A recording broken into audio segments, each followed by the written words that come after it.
নমস্কার, আমি শুভদীপ। আমাদের এক বন্ধু অভিজিৎ চৌধুরী।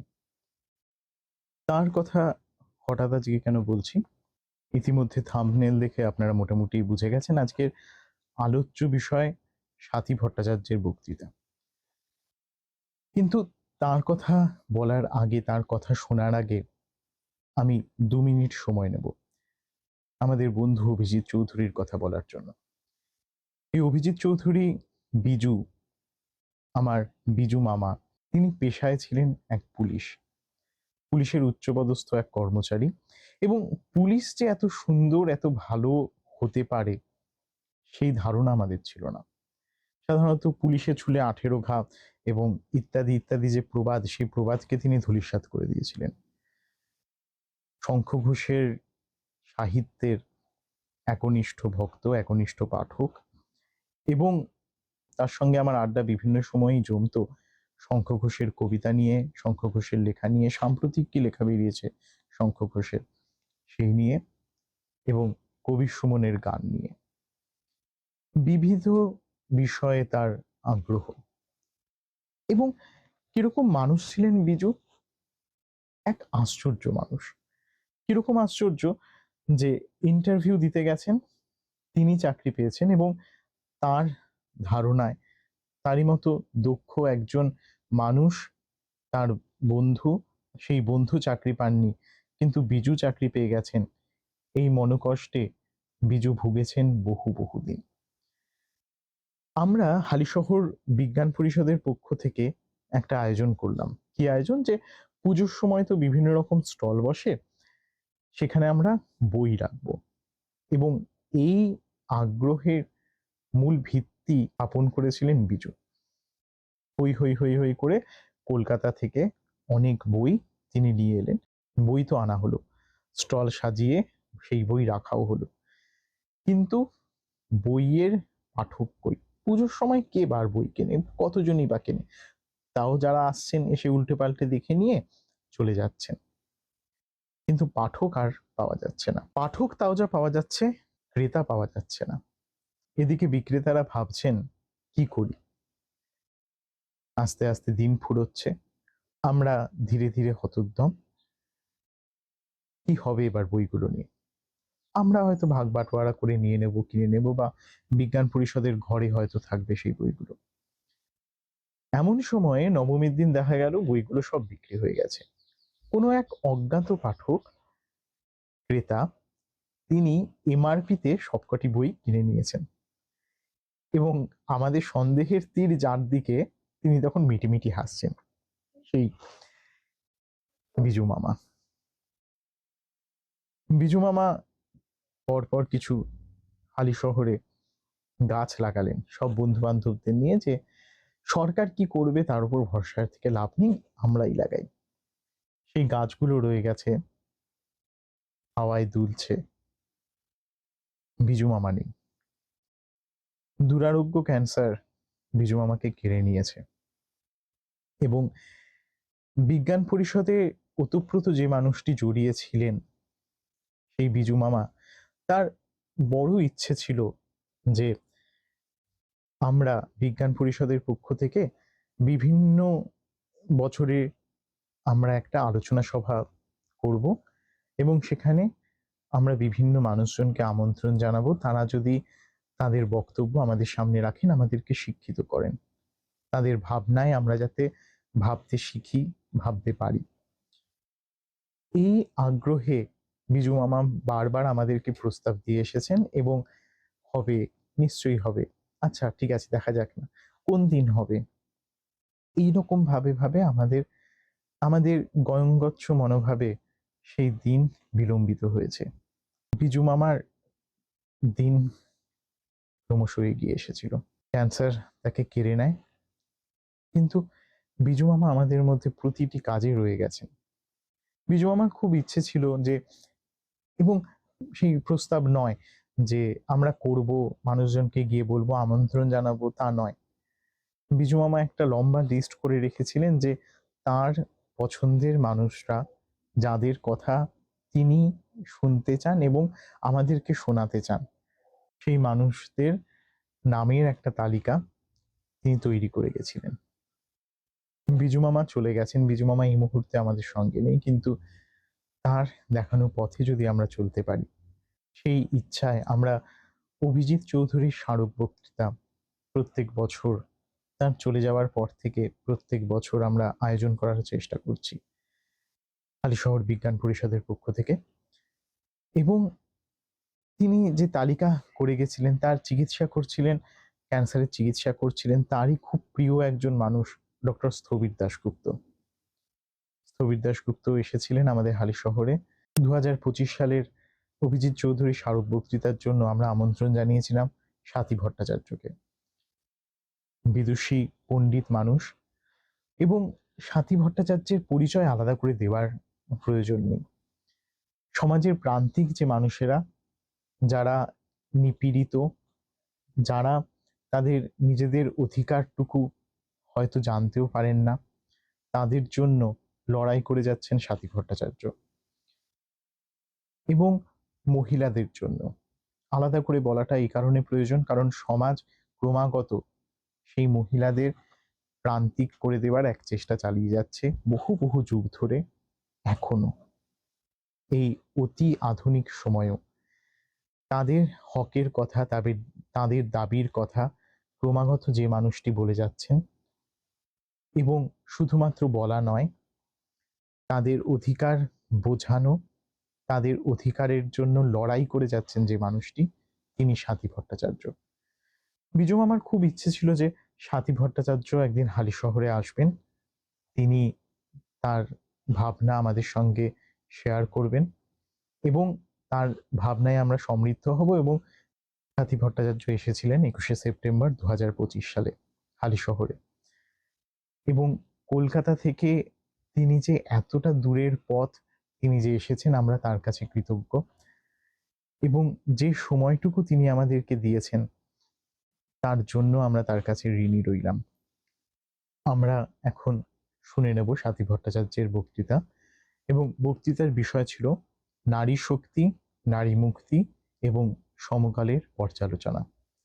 2 মিনিটের বেশি সময় নিয়ে নেওয়ার জন্য আমি দুঃখিত, এবং আমি আর সময় নষ্ট করব না, আমরা সরাসরি চলে যাব স্বাতী ভট্টাচার্যের বক্তৃতায়।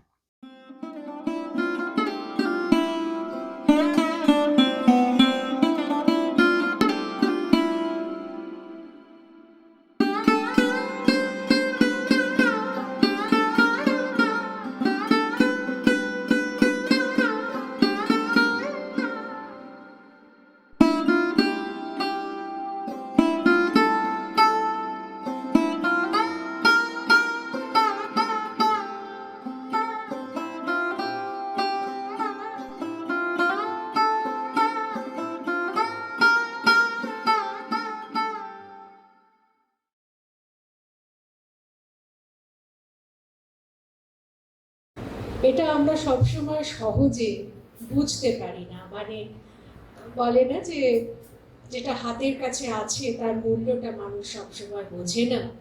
তো এটাও তাই, যে একজন ভালোবাসার মানুষ, একজন মানুষ যাকে সকলে ভালোবাসে, তার ইচ্ছাকে সম্মান দিয়ে সবাই মিলে যে একটা কাজ করা হচ্ছে, ধারাবাহিকভাবে একটা পরিসর তৈরি করা হচ্ছে, এটা যে কত বড় কথা, শুধু আমাদের সমাজের জন্য নয়, আমাদের গণতন্ত্রের জন্য। এই যে আলোচনার আলাপের পরিসরগুলো, পরস্পর চিন্তার বিনিময়ের যে একটা স্পেস আপনারা তৈরি করছেন, এটাই কিন্তু গণতন্ত্রের পরিসর।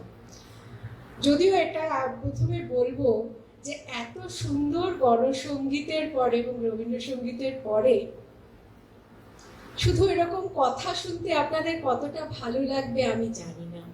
আমার তো মানে গণসঙ্গীত শুনতে শুনতে মনে হচ্ছিল, এবং উড়িয়ে ধ্বজা অগ্রবেদী রথে, এই যে সকলকে চাকা যাতে গড়ায় তার জন্য টান দেওয়ার যে আহ্বান, শুনে মনে হচ্ছিল যে শত শত প্রবন্ধ লিখে আমরা যা কথা বলি, বোধহয় একজন গীতিকার একটা গানের মধ্যে আর একজন শিল্পী তার সুরে দিয়ে পরিবেশন করার মধ্যে তার স্পিরিটটা যেন সবটাই মানুষের কাছে তুলে দেয়। গান, কবিতা, এমন অসাধারণ সাংস্কৃতিক সৃষ্টির পরে নেহাত কিছু কেজো কথা আমি সেই জন্য আগাম ক্ষমা চেয়ে নিচ্ছি।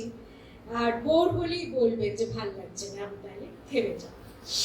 তো আমি বলছিলাম যে এটা একটা গণতন্ত্রের পরিসর। আপনারা বলবেন যে আমরা তো একটা গণতান্ত্রিক দেশে বাস করি, তো তাহলে কথাবার্তার পরিসর যে গণতন্ত্রের পরিসর হবে, এর মধ্যে আর নতুন কথা কি আছে?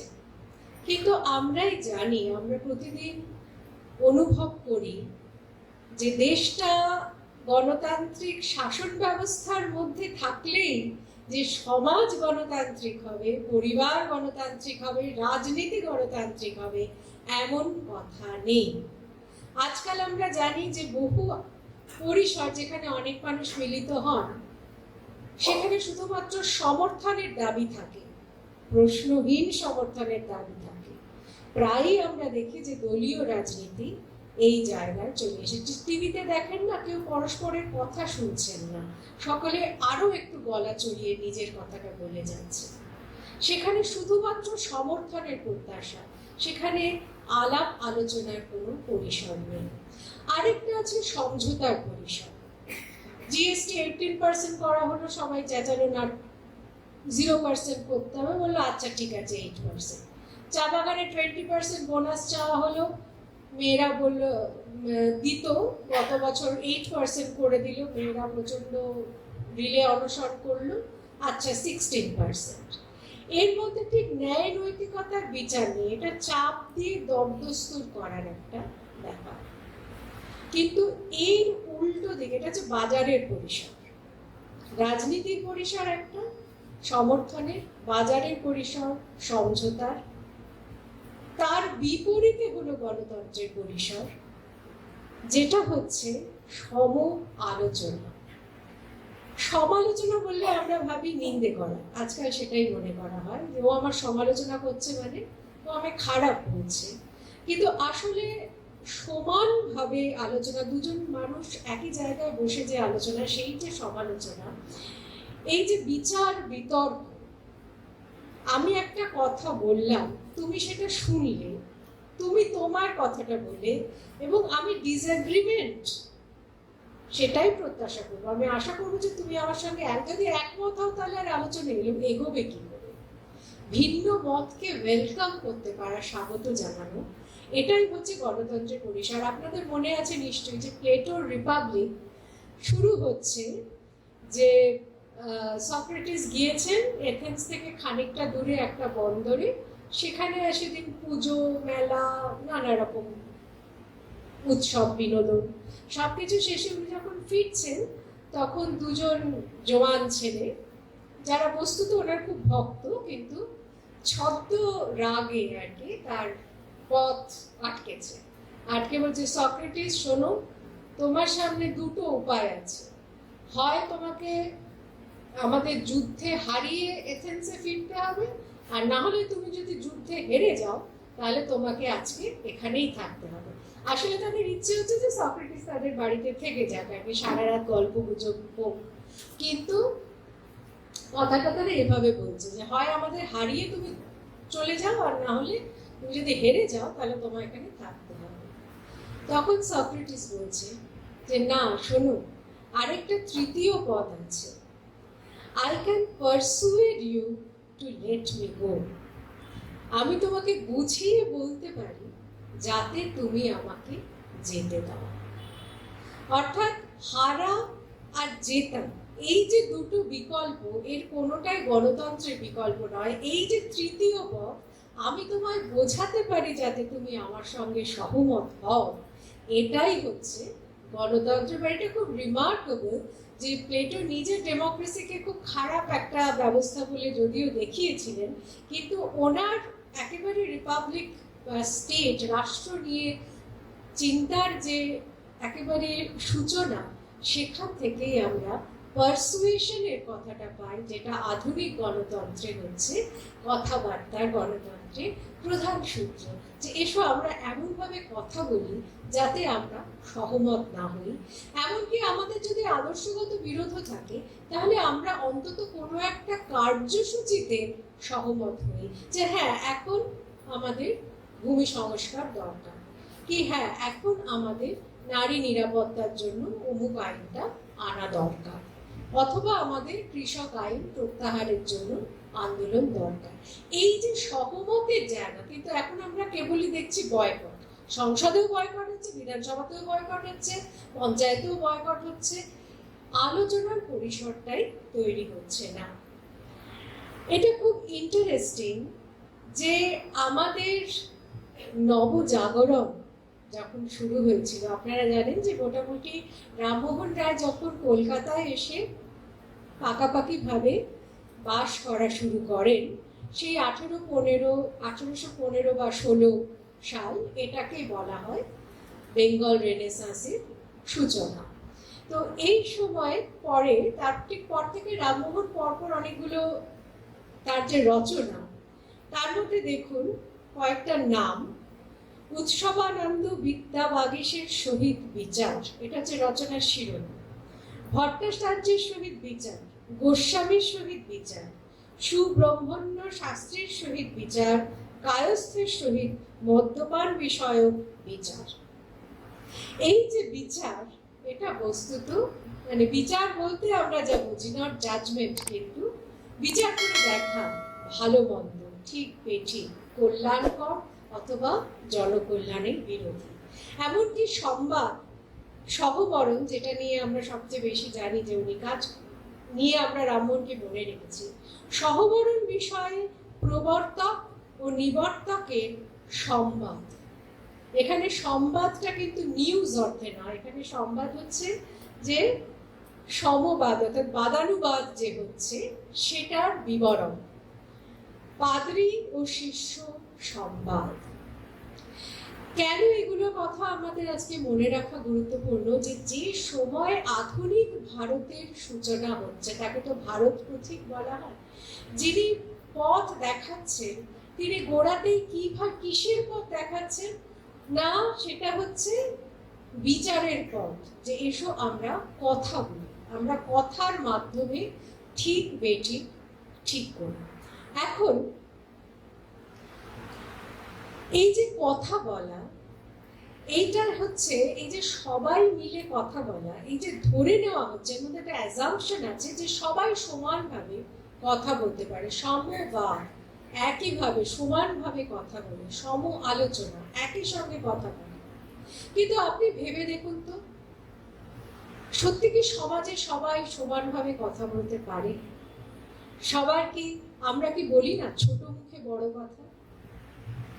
একজন দরিদ্র মানুষকে যে ধনী মানুষের মুখের উপর, মানে আপনার অধীনে বাড়িতে যে মেয়েটি কাজ করে, সে কি আপনার মুখের উপর, বাড়ির কর্তার মুখের উপর কথা বলতে পারে? এমনকি পরিবারের মধ্যেও মেয়েরা কি পুরুষদের সঙ্গে কথা বলতে পারে? একজন শ্রমিক কি তার নিয়োগকর্তার মুখের উপর মুখের মধ্যে সমান সমান কথা বলতে পারে? যদি আজকে একটা গ্রাম সংসদ হয়, যদি আজকে একটা মিটিং হয়, দেখবেন কিছু লোক চিরকালই প্রত্যাশিত যে তারা নীরব থাকবে। এমনকি ক্লাসরুমেও যারা আপনারা শিক্ষক, শুভদীপের মতো, অরুণিমার মতো, তারা দেখবেন যে কিছু বাচ্চা সবসময় লাস্ট বেঞ্চে একেবারে চুপ করে বসে থাকে, তারা প্রশ্ন করলেও উঠে দাঁড়িয়ে চুপ করে থাকে, আবার বসে পড়ে চুপ। এই যে কে চুপ করে থাকবে আর কে কথা বলবে, অতি শৈশব থেকেই সেগুলো কিন্তু শিখতে শুরু করে আমাদের সন্তানরা।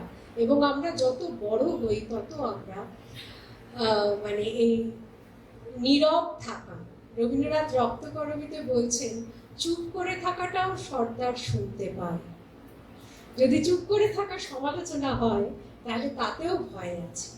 মানে এই নিয়ত নজরদারি, এটাও একটা হচ্ছে মানে তন্ত্র বা কোনো কিছু চাপিয়ে দেওয়ার উপায়। ফলে সমানভাবে যখনই আমরা আলোচনা করতে চাইছি, তখন ধরে নিচ্ছি যে সমাজে সবাই সমানভাবে কথা বলতে পারবে। এই অ্যাজাম্পশনটা হচ্ছে, বলে যে পাবলিক স্ফিয়ার। এটা যেমন গণতন্ত্র একটা ধারণা, বাস্তবিক মানে খুঁটে খুঁটে দেখতে চাইলে হয়তো কোথাও গণতন্ত্র পাওয়া যাবে না, কিন্তু তবু আমরা মনে করি এটা একটা কল্পনা, একটা মিম বলা যেতে পারে। যে ধারণাটা, যেমন সংবিধান একটা ধারণা, ঠিক আইনও একটা ধারণা, ঠিক সেই রকমই ন্যাশনাল অ্যানথেম আমরা আমাদের জনগণ মনন বা বন্দে মাতরম গানের দ্বারা যে দেশকে কল্পনা করছি, যেখানে সব সন্তান এক, সেটাও একটা ধারণা। কিন্তু আমরা দেখছি যে সমাজে সেটা নেই। তাই আমি যখন আজকে মহালয়ার দিন নারী শক্তি, নারী মুক্তির কথা বলছি, তখন আমি কোন শক্তির কথা বলছি? সাধারণত মানে নারী শক্তি বলতে আজকাল একটা খুব সুপার হিউম্যান পাওয়ার মনে করে, মানে মহিষাসুরের মতো একটা সাংঘাতিক লোককে যে একেবারে বুকে বসিয়ে সিংহ চাপিয়ে এফোড় ওফোড় করে দিতে পারে, সেইরকম একটা ভয়ঙ্কর শক্তি, যে শক্তির আর কোনো সহায়তার প্রয়োজন হয় না, যে একাই একশো। কিন্তু এটা একটা ভুল ধারণা।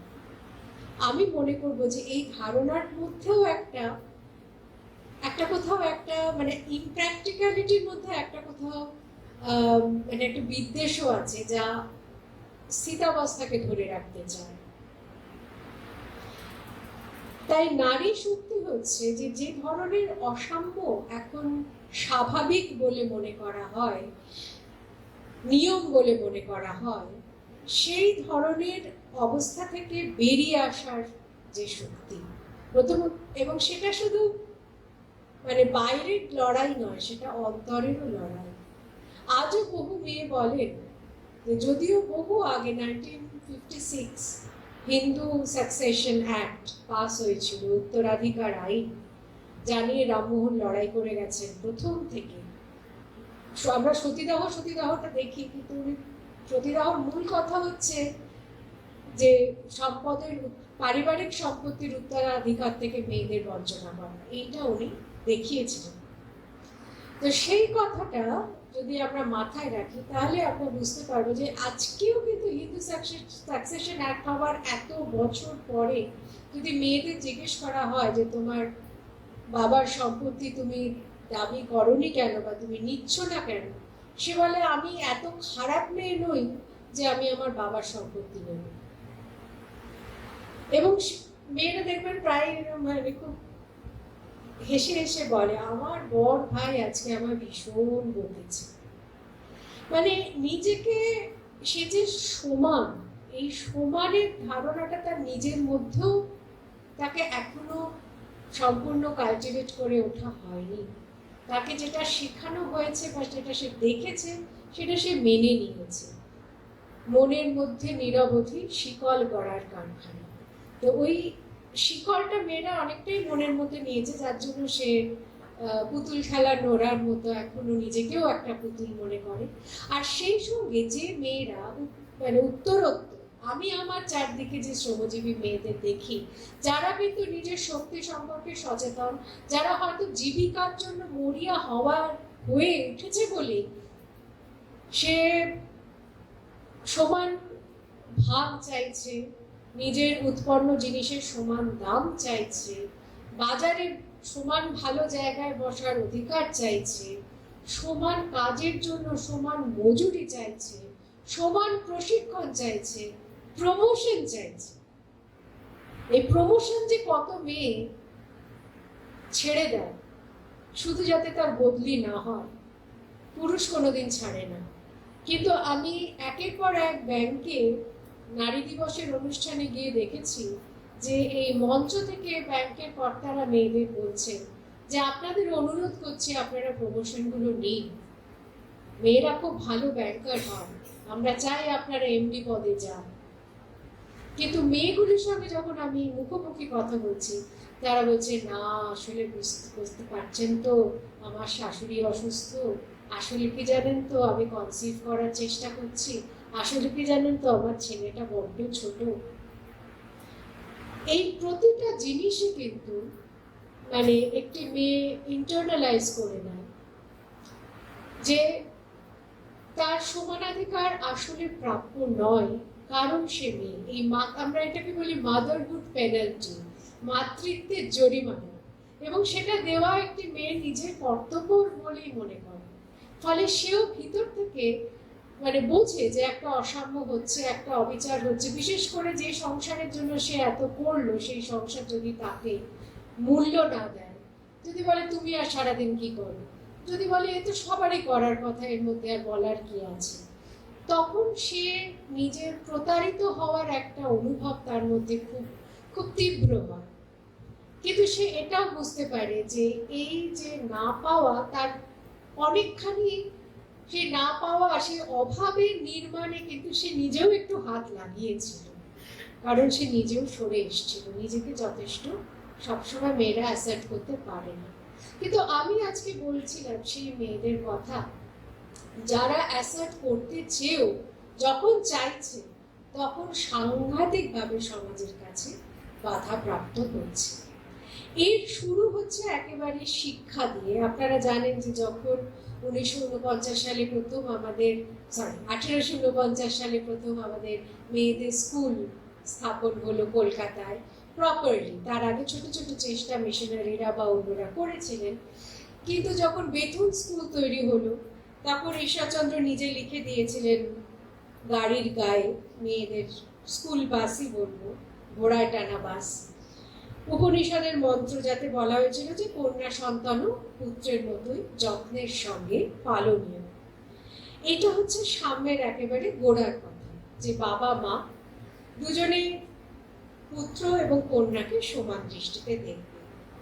তারপরে আমরা দেখেছি যে 19 শতকের প্রথমার্ধে একটা সংস্কারবাদী মনোভাব কাজ করেছে, যেখানে বলা হয়েছে যে আমাদের একটা কুসংস্কার, ডিরোজিওর যারা ছাত্র ছিলেন, মধুসূদন ছিলেন এবং অন্যান্য যারা প্রথম যুগের ব্রাহ্মণরা, তারা সকলেই মনে করতেন যে হ্যাঁ ভীষণ কুসংস্কার ছেয়ে গেছে, বিদ্যাসাগর তো বটে, এগুলোকে দূর করতে হবে, এমন আইন করতে হবে, ইংরেজ সরকারের সহায়তা নিয়ে আমাদের আইন করতে হবে যাতে মেয়েরা সমান হয়, সমান শিক্ষা পায়, সমান সম্পদ পায়, সমান মর্যাদা পায়, তার জন্য আইন করতে হবে।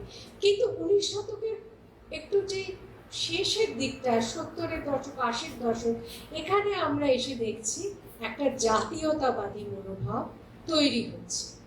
যখন কিন্তু লোকে বলতে শুরু করেছে না ভারতের একটা নিজস্ব ঐতিহ্য আছে, ভারতের যদি কোনো পরিবর্তন হয় সেটা সমাজের ভিতর থেকে আসবে, আমরা আইন করে কিছু করব না, এবং মেয়েদের শিক্ষা আমরাই দেব, কিন্তু সেটা ইকুয়ালিটির ধারণা থেকে না, কারণ পাশ্চাত্যের যে ইকুয়ালিটি সেটা আমরা বিশ্বাস করি না, তখন বলা হতে লাগলো। সেটা কিরম হবে না, সেই গার্গী মৈত্রেয়ী, সেই স্বর্ণ যুগ, সেই বেদের যুগে মেয়েরা যেমন ছিল তার ধাঁচে আজকে স্ত্রী শিক্ষা তৈরি হবে। সেই স্ত্রী শিক্ষার উদ্দেশ্য কি হবে না, গৃহলক্ষ্মী বানানো। বলা হচ্ছে যে ভারতীয় পুরুষ তিনি বাইরে শিল্প প্রযুক্তি চালিত যে কর্মজগৎ, যেটা অবশ্যই ইংল্যান্ডের শিল্প বিপ্লবের পরে যে জগৎ, সেখানে ভারতীয়দের তো মানে নাজেহাল অবস্থা, তারা হয় কেরানীয় সাহেবের গাল খাচ্ছে আর নাহলে সওদাগরি অফিসে কাজ করছে। কিন্তু ঘরে ঘরে তখন শিক্ষিত মেয়েরা হবে, তারাই ভারতের স্পিরিচুয়াল ঐতিহ্য, যেটা ভারতের যা কিছু বৈশিষ্ট্য সেটা ধরে রাখবে। মেয়েরা হয়ে গেল রিপোজিটরি, তারাই মানে ভারতের ঐতিহ্য রাখা, সেই জন্য তাদের শিক্ষিত হলেও বাইরে বেরোনো চলবে না, এই হচ্ছে ধারণা। আপনারা জানেন যে যখন কাদম্বিনী গাঙ্গুলি প্রথম মেডিকেল পড়া শুরু করলেন, এবং তাকে 1 নম্বরের জন্য তো এখানে ফেল করানো হয়েছিল যাতে তিনি ডাক্তার না হতে পারেন এই মেডিকেল কলেজে, তিনি বিদেশে গিয়ে অত্যন্ত কম সময়ের মধ্যে 3টে ডিগ্রি নিয়ে ফিরে এলেন, যার পরে আর কারোর কিছু বলার হলো না। কিন্তু যখন তিনি প্র্যাকটিস করতে শুরু করলেন তখনও কার্যত তাকে বাইরে বেরোনোর জন্য গণিকা বলে গালাগাল দিয়েছিল আমাদেরই বাংলার একটি কাগজ। তো এটা অন্য কথা যে তার স্বামীর এমনই জোর ছিল যে তিনি গিয়ে সে কাগজটা লিটারালি, সে কাগজটা গোলা করে সে লোকটাকে খাইয়ে, সম্পাদককে খাইয়ে জল দিয়ে গুলিয়ে, মানে ইটিং ইয়োর ওন ওয়ার্ডস, সেই জন্য সেই কাগজটাই গলা করে তাকে খাইয়ে এসেছিল, এবং তারপরেও কাদম্বিনী মামলা করে জিতেছিলেন। তো এই পুরো এইখান থেকে মানে শুরু হচ্ছে। আপনার লীলা মজুমদার বা ওই সময় মেয়েদের কথা বললে আমরা জানতে পারি যে তখন বাইরে বেরোনোটাই মেয়েদের কাছে কি সাংঘাতিক সমস্যা ছিল। কিন্তু এই যে বেদের যুগের মেয়ে এবং গৃহলক্ষ্মীর ধারণাটা তৈরি হলো, এটা কিন্তু এই বেসিক একটা তফাৎ করে দিল যে মেয়েদের কাজের ক্ষেত্র হচ্ছে ঘরই হচ্ছে তার উপযুক্ত জায়গা, আর পুরুষের জন্য হচ্ছে বাইরেটা পুরুষের। মেয়েদের এবং পুরুষদের কাজের জগৎ আলাদা, জীবনের সার্থকতা পাওয়ার উপায় আলাদা, এগুলো বারবার করে বলা হলো। এবং আমরা এটা ভুলতে পারি না যে রবীন্দ্রনাথ ও গান্ধী দুজনে, যারা আধুনিক ও ভারতের চিন্তা জগতের দুই মহিরুহ, বিশাল গাছ যার ছায়ায় আমাদের সব ধারণা বেড়ে উঠেছে, এরা দুজনেই নারী শিক্ষা, নারী মর্যাদার জন্য অসামান্য কাজ করেছে। একজন তো মেয়েদেরকে প্রথম রাজনীতি আন্দোলনে যুক্ত করেছেন, আরেকজন মেয়েদের শিক্ষা, নাচ, গান, শিল্পের সঙ্গে যুক্ত করা, এগুলোর জন্য তারা অকথ্য অপমান রবীন্দ্রনাথকেও সহ্য করতে হয়েছে। কিন্তু তারা দুজনেই এই পার্থক্যের, স্বভাবগত পার্থক্য এবং কর্মজগতের পার্থক্য, এটাতে বিশ্বাস করতেন। এর ফলে মেয়েদের শিক্ষার সঙ্গে মেয়েদের রোজগারের যে সম্পর্ক, সেটা শিথিল হয়ে গেল। সেখান থেকে এর শুরু, এবং এই হেরিটেজ আজও মেয়েরা বহন করেছে এবং আজও এরা এর বিরুদ্ধে স্ট্রাগল করেছে। আপনি যদি গোটা, আমি পশ্চিমের দিকে তাকাতে বলছি না, কিন্তু আপনি পূর্ব এশিয়ার দেশগুলো দেখুন, আপনি জাপান, কোরিয়া, থাইল্যান্ড বা ইন্দোনেশিয়া, যেখানে মুসলিম পপুলেশন বেশি, সেখানেও কিন্তু মেয়েদের বাইরে কাজ করার প্রতি যেই সাংঘাতিক রেজিস্ট্যান্স, প্র্যাকটিক্যাল রেজিস্ট্যান্স আর ইমোশনাল রেজিস্ট্যান্স, এটা আপনি পাবেন না। কিন্তু ভারত যে তা থেকে বেরোতে পারেনি, 19 শতক এবং 20 শতকের সেই চিন্তার হেরিটেজকে যে আমরা জয় করতে পারিনি, তার প্রমাণ, বরং সেটা অবস্থাটা কঠিন হচ্ছে। তার প্রমাণ হচ্ছে যে ভারত হচ্ছে একমাত্র বৃহৎ রাষ্ট্র যেখানে মেয়েদের কাজের যোগদান অত্যন্ত কম, বস্তুত কমছে। যাতে সবার সামনে লজ্জা না পেতে হয়, ওই জন্য আমাদের ভারত সরকার এখন মেয়েদের যেটা আনপেড ফ্যামিলি হাউস ওয়ার্ক, সেটাকেও দেখিয়ে দিচ্ছে, দেখিয়ে বলছে 37% মেয়ে কাজে আছে, কিন্তু বস্তুত তা নয়। যদি আমরা আন্তর্জাতিক মাপকাঠিগুলো দিয়ে বিচার করি, তাহলে আমরা দেখব যে 15 থেকে 59 বছরের মেয়েদের মধ্যে, যে চীনে যেখানে 60%, নেপালে 80%, ভারতে পুরুষদের 70% কোনো না কোনো রোজগারে যুক্ত, মেয়েরা আমাদের এখানে সেখানে বস্তুত 5 জনের 1 জন, 20 to 23%। এটা একটু এখন বেড়েছে, কারণ কোভিডের জন্য এমন অবস্থা যে মেয়েরা যা কাজ পাচ্ছে তাই করছে। কিন্তু বস্তুত আমরা জানি যে 20 থেকে 25%-এর বেশি মেয়ে কোনো দিন রোজগারে যুক্ত হতে পারে না। একই সঙ্গে রয়েছে ওই সম্পদের উত্তরাধিকার। দেখুন, মানুষ টাকা করে কি করে? হয় তোমাকে শ্রম দিয়ে রোজগার করতে হবে, নাহলে তোমাকে বাপ মা শ্বশুর শাশুড়ি থেকে সম্পত্তি পেতে হবে। এবার এই উত্তরাধিকারের দিকটাও যদি আমরা দেখি, তাহলে আমরা কি দেখব? ভারত একটা কৃষি প্রধান দেশ। প্রধান যদি গরিব মানুষের দিকে, আদানি আম্বানি ছেড়ে দিন, যদি আমাদের মতো সাধারণ মানুষ হয়, তাহলে আমরা কি দেখব? যে কৃষি জমি আর বাড়ি, এই তো হচ্ছে দুটো প্রধান সম্পদ যা উত্তরাধিকার সূত্রে পায়। এবার একসময় আমাদের এখানে আন্দোলন হয়েছিল লাঙল যার জমি তার। আজ যদি সেই নীতিকে আমরা মেনে নিই যে যিনি চাষে শ্রম দিচ্ছেন তার নামেই জমি থাকা উচিত, তাহলে কিন্তু দেশের 70% জমি মেয়েদের নামে থাকা উচিত। কারণ আমাদের ক্ষেত মজুরদের 70% হচ্ছে মেয়ে। এবং আমার ধারণা, বস্তুত যদি আজকে আপনি পশ্চিমবঙ্গে সত্যি 70% আমরা বহুদিন ধরে শুনে আসছি, আজ যদি পশ্চিমবঙ্গে কেউ ক্ষেত্র সমীক্ষা করে, এত পরিযায়ী হয়ে যাচ্ছেন আমাদের গ্রামের পুরুষরা, যে আমার ধারণা 70%-এরও অনেক বেশি আমরা দেখব ক্ষেত মজুর মহিলা তারা কাজ করছেন। এবং বহু মহিলা অন্য রাজ্যে গিয়েও কিন্তু ক্ষেত মজুরের কাজ করছেন। কিন্তু তাদের নামে জমি যদি দেখেন, কতটা জমি তাদের নামে আছে আপনি মেরে কেটে 10 to 12%। এখানে আবার রাষ্ট্রের একটা কারসাজি আছে। আজকাল সমস্ত ল্যান্ড রেকর্ড ডিজিটাইজড হয়ে গেছে এবং সেখানে মানে গত 5-6 জন অতীতে কে ছিল, হ্যাঁ, মালিক, এবং তার কি ল্যাটিটিউড কি লঙ্গিটিউড, তার উত্তরে কি আছে, দক্ষিণে কি আছে, কোথায় পুকুর, কোথায় বাসভবন, সমস্ত থাকে, কিন্তু ওনারের জেন্ডারটা কোথাও মেনশন করে। যার ফলে আপনি যদি সরকারকে জিজ্ঞেস করেন যে কত পার্সেন্ট ল্যান্ড মেয়েদের নামে আছে, আপনি উত্তর পাবেন। এমনকি যারা ডিজিটাইজেশন প্রসেসটা করছে, সবার আগে হচ্ছিল তেলেঙ্গানায়, যিনি এটার দায়িত্বে ছিলেন সেই অফিসারকে আমি জিজ্ঞেস করেছিলাম, তিনি বলছেন আমার মনে হয় 10 to 11%। এখন এই পিএম কিষাণ আর এই কৃষক বন্ধু এগুলো হওয়ার জন্য কিছু কিছু ল্যান্ড মেয়েদের নামে ট্রান্সফার করা হচ্ছে। ফলে আপনারা দেখবেন যে কৃষক বন্ধুতে হয়তো 23% রিসিপিয়েন্ট হচ্ছে মেয়ে। তার মানে এই নয় যে 23% অফ ল্যান্ড মেয়েদের নামে আছে, একেবারেই তা না। খুব সামান্য একটু একটু যাতে ওই 4,000 টাকা যেটা মিনিমাম অনুদান সেটা তারা পেতে পারে, সেই জন্য স্ত্রীর নামে বা মায়ের নামে জমি করা হচ্ছে। বস্তুত প্রকৃতপক্ষে ওই মেয়েরা হয়তো জানেনও না যে তাদের নামে ল্যান্ড আছে, আর যদি বা জানে, ওই জমির ফসল কেনা বেচার উপরে বা ওই জমি বিক্রি করার কোনো কিন্তু তাদের অধিকার নেই। আরো দুঃখের কথা কি জানেন, যে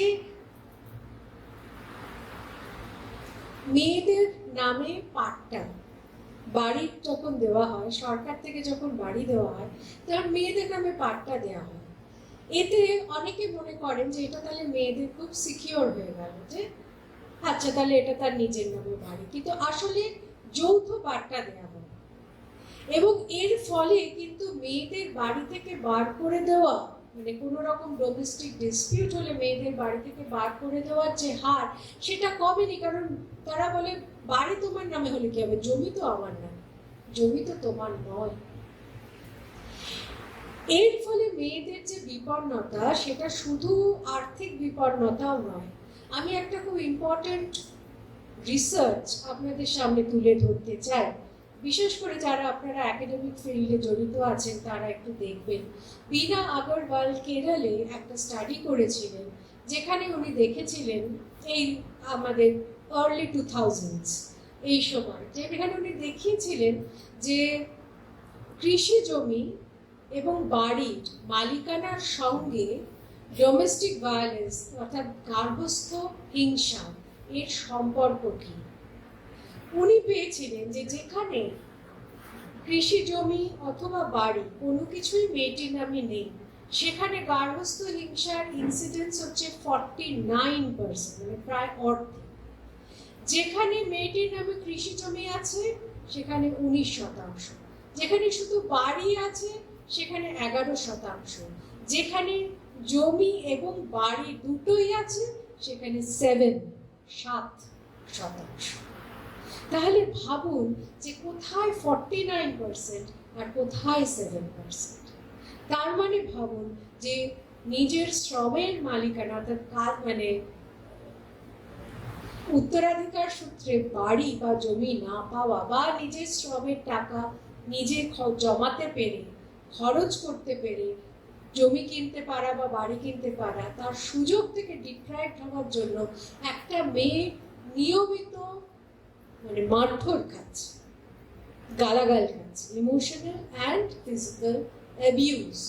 তাহলে একটা মেয়ের কোয়ালিটি অফ লাইফ কত সাংঘাতিকভাবে খারাপ হয়ে যাচ্ছে, অবনমন হয়ে যাচ্ছে, কারণ আমরা আর্থিকভাবে তাকে, মানে আমাদের যে সিস্টেমটা তৈরি হয়ে রয়েছে সেটি কিন্তু মেয়েটিকে আর্থিকভাবে এগিয়ে যেতে, মানে নিজের পায়ে দাঁড়াতে, স্বরোজগারে তাকে সুযোগ দিচ্ছে না। এই যে আমি কথাটা শুরু করলাম না, যে কার কথা শোনা হবে, রাষ্ট্রের আশ্চর্য একটা ভূমিকা হচ্ছে যে রাষ্ট্র নিজে অনেক সময় ঠিক করে দেয় যে কার কথা শোনা হবে। এবার আমরা রাজনীতিতে ঢুকছি। যখন আপনার মনে আছে একটা ফেজে জিন্দালরা অনেকটা জমি কিনেছিলেন ঝাড়গ্রাম, কারখানা হবে আমরা শুনলাম। তো ওই সময় আমি একবার গেছিলাম, তখন জমি অধিগ্রহণের পালা চলছে। ওখানে অত গন্ডগোল হয়নি যত গন্ডগোল পরে সিঙ্গুর নন্দীগ্রামে হয়েছিল। জিন্দালের ওখানে অতটা হয়নি, কিন্তু কৃষকদের মধ্যে প্রচুর চাপা অসন্তোষ ছিল। এবার একটা সিচুয়েশন তৈরি হয়েছে যেখানে অনেকগুলো কৃষক আছেন, একজন আধিকারিক আছেন। কৃষকরা বলছেন যে তাদের জমি দিতে আপত্তি হয়তো নেই, কিন্তু তারা অত্যন্ত কম দাম পাচ্ছে। তখন আধিকারিক বলছে যে তোমাদের জমি এক ফসলি, সেই জন্য তোমরা কম দাম পাচ্ছ। তখন কৃষকরা বলছে কে বলেছে এক ফসলি, আমরা বর্ষায় ধান করি, কিন্তু শীতে তো আমরা কপি করি, আমরা তো লঙ্কা করি, আমরা তো নানা রকম সবজির নাম বলছি যে আমরা এটা করি ওটা করি। সরকার বলছে না না না, ধান তো হয় না, তার মানে এক ফসল।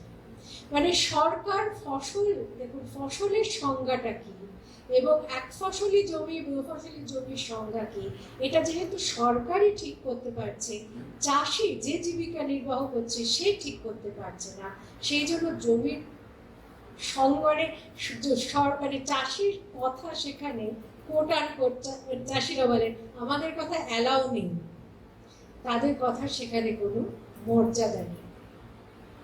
ঠিক একইভাবে সম্প্রতি টোটো যা মেয়েরা চালান তাদের সঙ্গে কথা বলতে গিয়ে আমি দেখলাম তারা কেউ স্ট্যান্ড পান না, তো তারা স্ট্যান্ডে কেউ দাঁড়াতে পারেন না, কারণ স্ট্যান্ডগুলো প্রায় সর্বত্রই রাজনৈতিক কোনো ইউনিয়নের দ্বারা পরিচালিত হয়, নিয়ন্ত্রিত হয়, এবং স্ট্যান্ডে সবসময় শুনতে হয় মেয়েরা তো আবার টোটো চালায় না, মেয়েরা আবার টোটো চালায় না।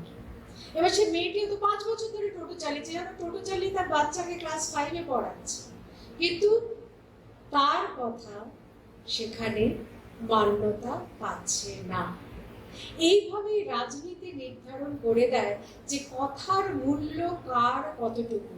আমরা যদি গণতন্ত্রকে আর্ট অফ পারসুয়েশন ভাবি, তাহলে তো কথার ভার থাকতে হবে, কথার ওজন থাকতে হবে, কিন্তু রাজনীতি যদি আপনার কথার মূল্যকে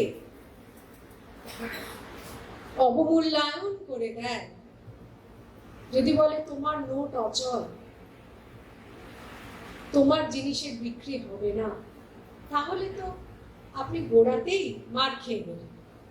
তা দেখুন যে এখন যার জন্য আমরা দেখি যে খুব ক্ষমতায়ন কথাটা বলা হয়। আমার মানে এই দেখবেন এই যখনই নারী দিবস আসে সবাই বলে মেয়েদের সক্ষমতা। এখন শব্দটার মধ্যে হয়তো খুব এম্পাওয়ারমেন্ট, কথাটার মধ্যে হয়তো খুব অনেক ভালো ভালো দোতনাও আছে, কিন্তু আমার মাঝে মাঝে মনে হয় যে স্বাধীনতা আন্দোলনে যেভাবে ডমিনিয়ন স্ট্যাটাসের কথা বলা হতো, তো পূর্ণ স্বাধীনতা নয়, কিন্তু নিচেই থাকবে, ইংল্যান্ডের রাজার অধীনেই তুমি থাকবে, কিন্তু তোমার একটুখানি নিজের একটু আগে যতটা কথা বলতে পারতে তার চেয়ে আর একটু বেশি কথা বলতে পারবে। এইরকম একটা ধারণা পূর্ণ স্বরাজ সেটা নয়। আজও আমরা যদি দেখি যে রাজনীতি মেয়েদের সঙ্গে কি রাজনীতি করছে, দলীয় রাজনীতি মেয়েদের সঙ্গে কি করছে, তাহলে আপনি দেখবেন যে নানাভাবে অনুদানের নানা প্রকল্পের মধ্যে মেয়েদের নাম প্রচুর আনা হচ্ছে।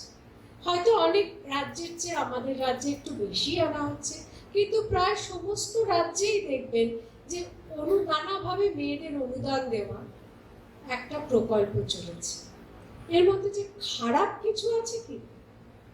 এর সমস্যাটা এই নয় যে আমি এই প্রশ্ন করছি না যে ওই টাকাটা মেয়েদের কাজে লাগবে কিনা। অবশ্যই আমাদের মেয়েরা দুস্থ, তাদের হাতের স্বামীরা প্রায়ই টাকা, পরিবার যথেষ্ট টাকা দেয় না, সে নিজে যথেষ্ট রোজগার করে না, সে প্রসঙ্গে পরে আসছি, কিন্তু এটাও ঠিক যে ফলে তার তো লাগবে, কিন্তু টাকাটা কাজে যে লাগছে সেইটা দিয়ে বাকি দায় থেকে রাজনীতি যেন সরে আসছে। সেটা কিসের দায়? দেখুন ওই মেয়েটি কত পাবে, এখন সে 1200 টাকা পাচ্ছে, যদি আগামী ইলেকশনে আরো বাড়ে সে তো 2000 টাকা পাবে, তারও বেশি যদি হয় সে তো 2500 টাকা পাবে। 2500 টাকায় কি একটি মেয়ে সংসার চালাতে পারবে সারা মাস? ফ্রি চাল পেলেও সে পারবে, নিজের শ্রম তাকে বিক্রি করতেই হবে যদি সে দুস্থ হয়। যদি দুস্থ না হয়, যদি আপনার আমার মতো বাড়ির মেয়ে হয়, তাহলেও সে বলবে আমি কি বাড়িতে বসে থাকার জন্য পড়াশোনা করলাম, সে বাজারে গিয়ে, অর্থাৎ কাজের বাজারে গিয়ে নিজের শ্রম, নিজের মেধা একটা স্বীকৃতি খুঁজবে। কাজ করা সবসময় রোজগার করার জন্য শুধু নয়, সেটা একটা পরিচিতি, সেটা নিজের একটা মানে নিজের স্বীকৃতি, নিজের কাছে নিজের পরিচয়, আরো 5 জন লোকের সঙ্গে নিজের একটা আইডেন্টিটি গড়ে তোলা, নেটওয়ার্কিং করা, এই সব কিছুই কাজ আমাদের কাছে মূল্যবান। কিন্তু আমরা বারবার দেখি যে পরিবারে যে অসাম্য, বাজারে সেই একই অসাম্য। মানে ধরুন, এবং এই অসাম্যটা আমরা দেখছি যে কোভিডের পর থেকে আরো বেড়েছে। মেয়েদের এক তো হচ্ছে কারখানা থেকে বাড়িতে ঠেলে দেওয়া হচ্ছে, এবং যেখানে তাদের ন্যূনতম যে মজুরি, সেটা দেখে সাংঘাতিকভাবে কম। এক হচ্ছে অসম মজুরি। ধরুন আমাদের বারুইপুরের যে পেয়ারা বাগান, আপনারা সবাই জানেন বারুইপুরে খুব ভালো পেয়ারা বাগান, প্রচুর পেয়ারা বাগান আছে। সেখানে যদি 8 ঘন্টা ফলের বাগানে কাজ করে, তাহলে একজন পুরুষ পায় 400 টাকা আর একজন মহিলা পায় 170 টাকা। গোটা বাংলায় আপনি ক্ষেত মজুরির রেট দেখবেন, হুগলি আর উত্তর 24 পরগনার কয়েকটা জায়গা ছাড়া, এবং সেই জায়গাগুলোর একটু বামপন্থী আন্দোলনের হিস্ট্রি আছে বা অন্যান্য সমাজ আন্দোলনের হিস্ট্রি আছে, সে ছাড়া প্রায় কোথাও আপনি দেখবেন না যে যেখানে পুরুষ এবং মহিলা দুজনে কাজ করছে সেখানে এক ক্ষেত মজুরি পাচ্ছে। মেয়েরা 50 টাকা থেকে 150-200 টাকা কম পাচ্ছে। সম্প্রতি মৎস্যজীবীদের নিয়ে লিখতে গিয়ে আমি দেখলাম যে যেটা বলে শুকুনি বাছনির কাজ, অর্থাৎ সমস্ত মাছ তুলে এনে ট্রলারে ফেলে দিল, তারপরে নানা ধরনের মাছ আলাদা করা হলো এবং শুটকি করার জন্য শুকোতে দেওয়া হলো। ছেলেরা পাচ্ছে 500 টাকা। একই কাজ মেয়েরা করছে, বরং কাজ করার পর তাদের জায়গাটা পরিষ্কার করতে হচ্ছে, তারা পাচ্ছে 200 থেকে 250 টাকা। মানে যে পেশা আমি গত 3 বছর ধরে সারা পশ্চিমবঙ্গের বিভিন্ন ধরনের পেশার কথা বলছি, সর্বত্রই আমি দেখছি যে সম কাজে সম মজুরি কোথাও নেই। এবং আরো দুঃখের কথা হচ্ছে যে আমাদের যে শ্রম কোড, যেটা আসেনি কিন্তু যে কোনো দিন শুরু হতে পারে,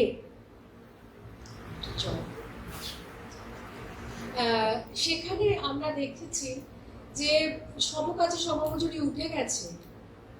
শুধু বলা হচ্ছে যে ন্যূনতম মজুরির ক্ষেত্রে ডিসক্রিমিনেশন করা চলবে না, কিন্তু ন্যূনতম মজুরি কতটুকু, তারপরে আমাদের প্রত্যেকের প্রফেশনে তো তারপরে অনেকগুলো স্টেপ আছে। আপনারা জানেন কিনা জানি না যে আজকে আমাদের সরকারি হাসপাতালের নার্সরা যে হারে বেতন পান, তার যে 3-4 স্কেল উপরে বেতন পান যারা কম্পিউটারে ডেটা এন্ট্রি করে। মানে এর কোনো ব্যাখ্যা নেই। মেয়ে বলেই মেয়েদের কাজকে অবমূল্যায়ন করছে, সেটা বাজারও করছে, সেটা সরকারও করছে। যারা স্কুলে চাকরি করেন তারা বলতেই পারবেন যে মিড ডে মিলের যা কাজ, যে দায়িত্ব, কাজের যা পরিশ্রম, এবং ছেলে মেয়েদের প্রতি, বাচ্চাদের প্রতি যে কেয়ার আমরা আশা করি, যে প্রফেশনালিজম আশা করি, তারা পরিচ্ছন্ন থাকবে, তারা এপ্রন পরবে, তারা মাথায় টুপি দেবে, তারা হাতে গ্লাভস পরবে, তারা খাওয়ানোর পরে সমস্তটা পরিষ্কার করবে। স্কুলে যদি জল না থাকে সে বাইরের টিউবওয়েল থেকে টিউবওয়েল টিপে টিপে জল নিয়ে আসবে, শুধু খাওয়ার জল নয়, রান্নার জল নয়, মোছার জল। সেই মেয়েগুলি যদি আপনি হিসেব করে দেখেন, দিনে 70 টাকার বেশি তাদের রেট ওঠে না। 70 টাকা একটা মজুরি, যেখানে মাটি কাটার কাজেই আমরা এখন 200 কত টাকা মজুরি দিচ্ছি। বিড়ি 1000 বিধি বাড়া, রাজ্য সরকার ঘোষণা করেছে শিডিউলে, মিনিমাম ওয়েজ শিডিউল বলা হচ্ছে যে 1000 বিড়ি বাঁধলে 272 টাকা পাওয়ার কথা। আপনারা জানেন বিড়ি প্রধানত মেয়েরাই বাড়ায়, কিন্তু আমি কোনো মেয়েকে দেখিনি 140 থেকে 190, এই হচ্ছে তারা পায়। তাহলে আপনি ভাবুন যে বিড়ি বেঁধে যে মেয়েটা সংসার চালায়, অত দুস্থ যে মেয়ে, তার যদি প্রায় 100 টাকা মার যায় অলমোস্ট এভরি ডে, তার যদি মাসে 3000 টাকা মার যায় তার শ্রম, আপনি 1000 টাকা অনুদান দিয়ে তার কি মাথা কিনছেন? How is this social justice? কি করে এটা একটা ভালো রাজনীতি? 1000 টাকা তাকে দেওয়া অনেক উপকার আছে, কিন্তু শ্রমের বাজারে সে যদি সমান সম্মান না পায়, সমান সুযোগ না পায়, একটা মেয়ে ডিম ভরা কাঁকড়া 3 দিন ধরে, অনেক জানেন সুন্দরবনে এখন 2-3 মেয়ে যায়, সাধারণত স্বামী স্ত্রী যায়, কিন্তু এখন এমন অবস্থা যে মেয়েরা 2-3 মিলে চলে যাচ্ছে 2-3 দিন ধরে। সমস্ত নৌকো অবৈধ, ধরতে পারলে কেড়ে নেয়, কারণ লাইসেন্স, এটা অদ্ভুত ব্যাপার, লাইসেন্স চাইলে দেবে না, আবার সে লাইসেন্সি নৌকো নিয়ে যখন বাধ্য হয়ে বেরোবে তখন অবৈধ বলে তাকে কেড়ে নেবে। তো সেই মেয়েটা যখন প্রাণের ঝুঁকি, নৌকোর ঝুঁকি নিয়ে গিয়ে নিয়ে আসছে, একজন পুরুষকে যদি ডিম ভরা কাঁকড়ার জন্য 800 টাকা কেজি দেয়, একটা মেয়েকে 350 থেকে 400 টাকা কেজি বেশি দেবে। কেন দেয় না? জানে যে এই মেয়েটা কাঁকড়া বিক্রি করে, বাজার করে বাড়ি ফিরে রান্না করবে, এই সারাদিন বসে থাকতে পারবে না, এই দূরের বাজারে যেতে পারবে না ভালো দামের জন্য। কেন পারবে না? না তার বাড়িতে বাচ্চা আছে। এইটা হচ্ছে সেকেন্ড লেভেল অফ ইনজাস্টিস, যে একজন যে পুরুষরা কখনো ভাবেনি যে কাজের জন্য, কাজ করতে পারার জন্য একটা পরিকাঠামো দরকার, তার কারণ সেই পরিকাঠামোটা দীর্ঘদিন গৃহস্থ বাড়িতে তৈরি হয়েই আছে। সেটা হচ্ছে তার মা, সেটা হচ্ছে তার স্ত্রী, তার বোন, পিসি, হুয়েভার, মানে কেউ একজন যে তাকে রেঁধে দেবে, বেড়ে দেবে, তার কাপড় কেচে দেবে, ইস্ত্রি করে দেবে, অল দ্য কেয়ার অ্যাক্টিভিটিস, সেগুলো একটা তৈরি হয়ে রয়েছে। কিন্তু মেয়েটি যখন বাইরে কাজ করতে যাচ্ছে, তার সন্তানকে, যখন বাধ্য হয়েও যাচ্ছে, তার সন্তানকে কে দেখবে? আমাদের অঙ্গনবাড়িগুলো খিচুড়ি সেন্টার হয়ে গেছে, সেখানে 4 ঘন্টা পড়ানোর কথা 1 ঘন্টাও সেখানে হলেই না, খিচুড়িগুলো দিয়ে দেয় লোকেরা। কোনো ক্রেশ নেই, বাথরুম নেই। আইনত প্রত্যেকটি কলকারখানায় ক্রেশ থাকার কথা, 18,000 কলকারখানা, কোনোদিন সরকার জিজ্ঞেস করে না তোমার ক্রেশ আছে কিনা। অন্যান্য রাজ্যে অঙ্গনবাড়িগুলো সকালে চলে, দুপুরে ক্রেশ চলে, আমাদের এখানে কোনো ক্রেশ চলে না। আমাদের যেটা সমাজ কল্যাণ দপ্তর, সেখান থেকে বলেই দিল প্র্যাকটিক্যালি আমাদের যে আমরা চালাবো। ওই যে কেন্দ্রীয় সরকারের প্রকল্প, রাজ্য কেন তার জন্য পয়সা খরচ করবে? এটা হচ্ছে দলীয় রাজনীতির চিন্তা। কিন্তু তার জন্য কি হচ্ছে দেখুন, যে সন্তান হয়, সন্তানকে দেখার জন্য মাকে কাজে যোগই দিতে পারছে না, যার জন্য আমাদের লেবার ফোর্স পার্টিসিপেশন রেট অ্যাবিসমাল, এত কম। আর না হলে যদি সে যায়, তাহলে যে সন্তানের জন্য যে সে কাজ করতে যাচ্ছে, সেই সন্তান ধুলোয় খেলছে। যদি পাশের বাড়ির মহিলা তাকে দেখলো তো দেখলো, যদি বৃদ্ধা শাশুড়ি তাকে দেখলো তো দেখলো, কিন্তু আমি গ্রামে ঢুকে প্রায়ই দেখি যে 4 বছর, 5 বছর, 6 বছরের বাচ্চারা জাস্ট ধুলোয় খেলছে, গাড়ি এলে কেউ তাদের সরিয়ে নিয়ে যায়।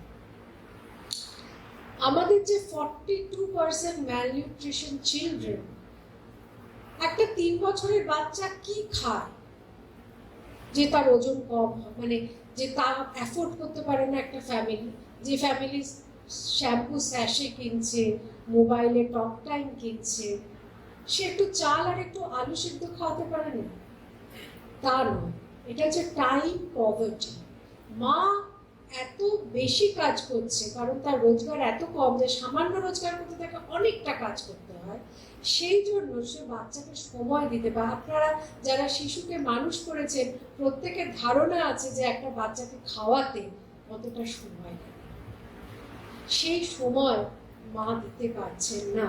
এবং আশ্চর্যভাবে রাষ্ট্র এখনো ধরে নিচ্ছে যে আমরা যেন 40 বা 50-এর দশকের পড়ে রয়েছি, যখন একটা বাড়িতে অনেক মহিলা রয়েছে, যেখানে প্রচুর, যদিও সমস্ত ফিগার দেখাচ্ছে যে আরবানাইজেশন বাড়ার পরে আমাদের জয়েন্ট ফ্যামিলি সব ভেঙে গেছে, এখন তো নিউক্লিয়ার থেকে সাব নিউক্লিয়ার।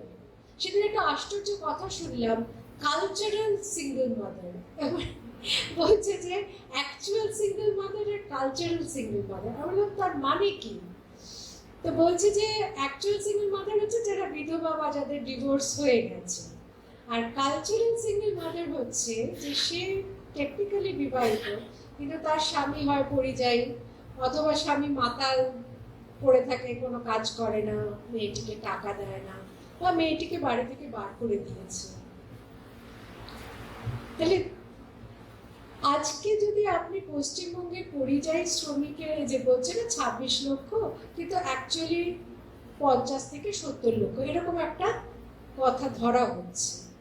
তো ধরুন যদি আমি ধরি নি যে এটা 40 লক্ষ কি 45 লক্ষ, তাহলে 45 লক্ষ মা তো এই কালচারাল সিঙ্গেল মাদার, তো তাদের বাচ্চারা। এবং আপনারা জানেন যে যারা ঠিকার অধীনে কাজ করতে যায়, মানে ঠিকাদারের সঙ্গে কাজ করতে যায়, তাদের কিন্তু সপ্তাহে সপ্তাহে মাসে মাসে টাকা দেওয়া হয় না।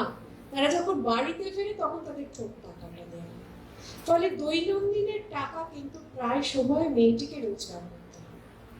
তো সেই মেয়েটির কাজের যে উপযুক্ত পরিকাঠামো, সেটা ক্রেশ হোক, সেটা শৌচাগার হোক, সেটা গণপরিবহন হোক, সেটা সুলভে কিছু খাদ্য হোক, যাতে সে এক কাজের বাড়ি থেকে আরেক কাজের বাড়ি যাওয়ার মাঝে একটু খেলে নিতে পারে, একটু রেস্ট নিতে পারে, কেউ কোনোদিন চিন্তা করেনি যে এগুলোর কোনো প্রয়োজন আছে।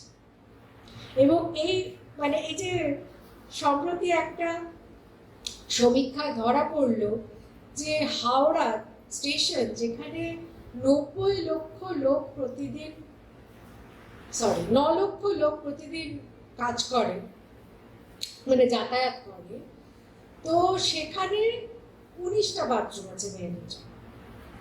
আর শিয়ালদা, যেখানে 15 লক্ষ লোক যাতায়াত করে, সেখানে 23টা আছে। এবার আপনারা বলবেন না পুরুষদের বাথরুমই বা কোথায় আছে? নেই, কিন্তু পুরুষরা বাথরুমের জন্য কোনোদিন তোয়াক্কা করে না। শহরের যে কোনো দেয়ালই তার কাছে বাথরুম হয়ে যেতে পারে, কিন্তু মেয়েরা দীর্ঘ সময় ইউরিন চেপে রেখে রেখে হয় তারা কাজ, কিডনির অসুখের জন্য কাজ ছেড়ে দিতে বাধ্য হয়, আর না হলে মানে সে যে কি যন্ত্রণা নিয়ে কাজ করে, অথবা সে প্রচন্ড ইনফেকশনে ভোগে যখন ওই খারাপ শৌচাগার সে ব্যবহার করে। এর কোনোটাকে আমরা কোনোদিন মানে আপনি বাড়ি বাড়ি মেয়েদের ইউটিআই পাবেন। আমাদের মতো মানে যারা শিক্ষা, সে যেদিন এই রিপোর্টটা রিলিজ হচ্ছে, সে বিশ্ববিদ্যালয়ের শিক্ষিকারা বলছিলেন যে আমরাও একই সমস্যায় ভুগি।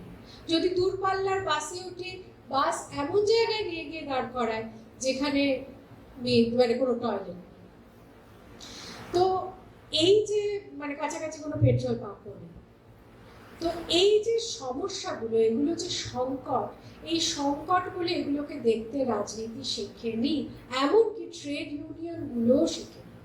আমরা যখন ট্রেড ইউনিয়নগুলোর সঙ্গে কথা বলি যে চটকলে মেয়েরা বাথরুমে যেতে গেলে সেক্সুয়ালি হ্যারাসড হচ্ছে, কিংবা সেক্সুয়ালি যখন হ্যারাসড হচ্ছে তখন সে যে কমপ্লেন করবে তার কমিটিটাই তৈরি করা হয়নি, তখন ট্রেড ইউনিয়নের আরেকটা হচ্ছে যে মেয়েদের পিএফ মেরে দেওয়া। চটকল, চা বাগান, যেখানে প্রচুর মেয়ে কাজ করে, চা বাগানে তো একটা স্ক্যান্ডেলের পর্যায়ে, কয়েক হাজার কোটি টাকা মহিলা কর্মীর পিএফ সম্পূর্ণ আত্মসাৎ করে দিয়েছে এবং কেউ তা সেগুলোকে উদ্ধার করতে পারছে না। এবার ভাবুন যে ওই দরিদ্র মেয়ে যে তার মাইনে এখন হচ্ছে ডেইলি 240 টাকা, তার মধ্যে থেকে 20 টাকা করে না 30 টাকা করে কেটে নেয় পিএফ এর জন্য, এবং সেই পিএফ জমা পড়ে না। সেইবার তার মাইনে থেকে যেটা কেটেছে সেটাও জমা পড়ে না, এমপ্লয়িজেরটা তো বাদ দিই। তো এই যে প্রতারণা মেয়েদের শ্রমের সঙ্গে, বিশেষ করে আমি দুস্থ মেয়েদের কথাই বলছি, মধ্যবিত্ত মেয়েরা তো তবু আর্টিকুলেট করতে পারেন তাদের কথাগুলো, কিন্তু এদের এটা যে একটা সংকট সে কথাটা কেউ মনে করেন না। তো এইটাই আপনাদের কাছে আজ আমার আবেদন। আমি অনেকটাই সময় নিয়ে নিলাম যে দেখুন, আমরা সামনের দিকে যাওয়ার শক্তি এবং অসাম্য থেকে মেয়েদের মুক্তি, একে যদি নারী শক্তি এবং নারী মুক্তি বলে একটু ধারণা করি, কেবল পৌরাণিক কাহিনীর জমজমাট অসুরবধ থেকে বেরিয়ে এসে সমাজে সাম্যের কল্পনা, সাম্য বলতে সমান সুযোগ, সমান সম্পদ, সমান মর্যাদা, এই যদি আমরা ধরে নিই যে একটা গণতান্ত্রিক দেশে মেয়েদের ন্যূনতম চাহিদা এটুকু, অন্তত তারা বিশেষ কিছু চাইছে, যেটুকু সংবিধান তাদের বলেছেন যে এটা তোমার প্রাপ্য, সেইটুকুই সে বাস্তবে চাইছে, পরিবারের কাছে চাইছে, সমাজের কাছে চাইছে, রাজনৈতিক দলের কাছে চাইছে এবং রাষ্ট্রের কাছে চাইছে। চাইছে মানে কি? হাত পেতে চাইছে, সে দাবি করছে যেভাবে একজন নাগরিক দাবি করেন। কিন্তু সেখানে আমরা দেখি যে বারবার তাকে শাসন করা হয়, মানে প্রথমে শোষণ করা এবং শোষণের প্রতিবাদ করলে শাসন করা, এবং সেই শাসনের অন্যতম উপায় হচ্ছে হিংসা, পরিবারে গার্হস্থ্য হিংসা, আর কর্মক্ষেত্রে ধর্ষণ, ধর্ষণের ভয়। এই সব কিছুই কামদুনির পরে আমরা যখন গেছিলাম, আমরা শুনেছিলাম যে বস্তুত ওই রাস্তায়, যে রাস্তায় ধারে একটি কারখানায় মেয়েটি গণধর্ষিত এবং নিহত হয়েছিল, হত্যা করা হয়েছিল, ওই রাস্তাটা এত আনসেফ এবং সেখানে আলো ছিল না বলে বহু মেয়ে গ্রামে অলরেডি কলেজ ছেড়ে দিয়েছিল। ওই মেয়েটি কলেজ ছাড়েনি, সে তার ভাইয়ের সহায়তায়, মানে ভাই দাঁড়িয়ে থাকতো রোজ রিসিভ করতে দিদি কলেজ থেকে ফেরার পথে, সেই দিনই ভাই যায়নি, মেয়েটি একা ফিরছিল এবং এই ঘটনা ঘটে।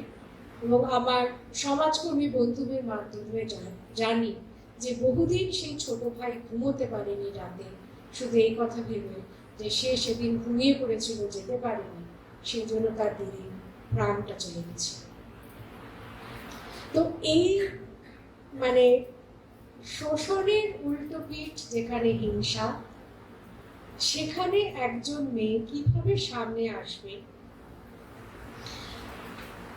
তারা নিজেরা তো সংগঠন করবেই, কিন্তু শেষ অবধি আমাদের ভারতে রাজনীতি নির্ধারণ করে যে কার কি শব্দ, কে কি পেতে পারে। ফলে রাজনীতির উপরে যতক্ষণ না আমরা এই লিঙ্গ সাম্যের দাবিকে খুব জোরালোভাবে রাখছি, যেমন খানিকটা আমরা রেখেছিলাম অভয় আন্দোলনের সময়, যারা প্রতিবাদ করেছিলেন, যারা মেয়েদের জন্য সেফ এবং জাস্ট, নিরাপদ এবং ন্যায়সঙ্গত কর্মক্ষেত্র, শিক্ষাক্ষেত্র, রাস্তাঘাট যে রাত দখল করেছিলেন, তারা যেমন তাদের কথাগুলো বলতে পেরেছিলেন।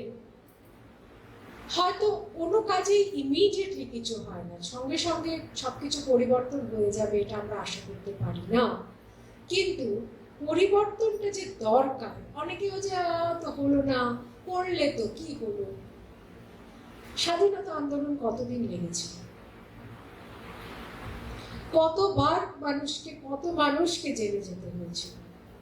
এবং মনে রাখবেন যে 2000 মানে যে গান্ধীজির আন্দোলনে 1920 সালে, 21 সালে, 23 কি 25 সালে জেলে যাচ্ছে, সে তো জানতো না যে 47-এ ভারত স্বাধীন হবে। যে বিপ্লবী মেয়েরা 1927 থেকে 1935-এর মধ্যে সারাক্ষণ মানে বড় বড় মহিলা এবং পুরুষরা, অল্প বয়সী ছেলে মেয়েরা যখন বিপ্লবে অংশ নিয়েছে, যারা নিশ্চিত জানেন যে হয় মারা যাবে, নালে বন্দুকে গুলিতে মারা যাবে, নালে ফাঁসি হবে, নালে দ্বীপান্তর হবে, তারাও তো জানতেন না যে আর 10-15 বছরের মধ্যে ভারত স্বাধীন হচ্ছে। না জেনেই কবে হবে, অভিষ্ট কত দূর, না জেনেই তারা লড়াই করেছিলেন, এই কারণে যে লড়াইটা জরুরি, স্বাধীন হতে হবে, না হলে বাঁচার মানে হয় না। আজও আমরা মহালয়ার দিন, দেবী শক্তির উদ্বোধনের সময় একই কথা বলবো যে অসাম্য থেকে স্বাধীনতা মেয়েদের মতো পুরুষদেরও, দলিতের মতো বর্ণ হিন্দুরও, গরিবের মতো ধনীরও, the underprivileged and the privileged. Gandhiji বলেছিলেন না যে হিংসা, সেটা যে হিংসা করছে তাকেও পীড়িত করে, তাকেও স্লেভ করে। কারণ কাউকে যদি অনবরত চাবুক মারতে হয়, সেটা তো নিজের একটা সাংঘাতিক পতন। সেই পতনকে আমরা কি স্লেভ ড্রাইভারের জীবন চাই? আমি নিশ্চিত যে কোনো পুরুষ তা চান না। অথচ সমাজ এবং ব্যবস্থা তাকে প্র্যাকটিক্যালি স্লেভ ওনার, স্লেভ ড্রাইভার করে রেখেছে। আর মেয়েদের বাধ্য করছে দেহে মনে শ্রমে দাসত্ব করতে, এবং সেই দাসত্বকে গ্লোরিফাই করতে। চারদিকে খালি গয়নার বিজ্ঞাপন আর ওয়েডিং এর বিজ্ঞাপন, আর কি অদ্ভুত অদ্ভুত সিরিয়ালের গল্প, যেখানে কেবলই একজন যোগ্য বউ হয়ে ওঠার জন্য চেষ্টা করে। কেউ বলে না আমার যোগ্য একটা স্বামী আমার দরকার, তুমি আমার যোগ্য হওয়ার চেষ্টা করো।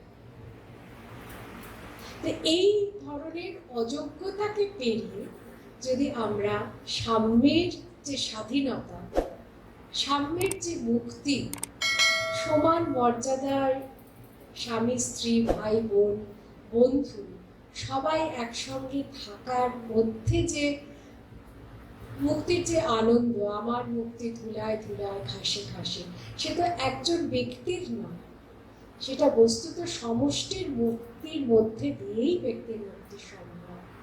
অতএব অসাম্য রূপ যে অসুর, তার হাত থেকে আমরা কি করে মুক্তি পেতে পারি, সেই যুদ্ধ চলছে, চলবে।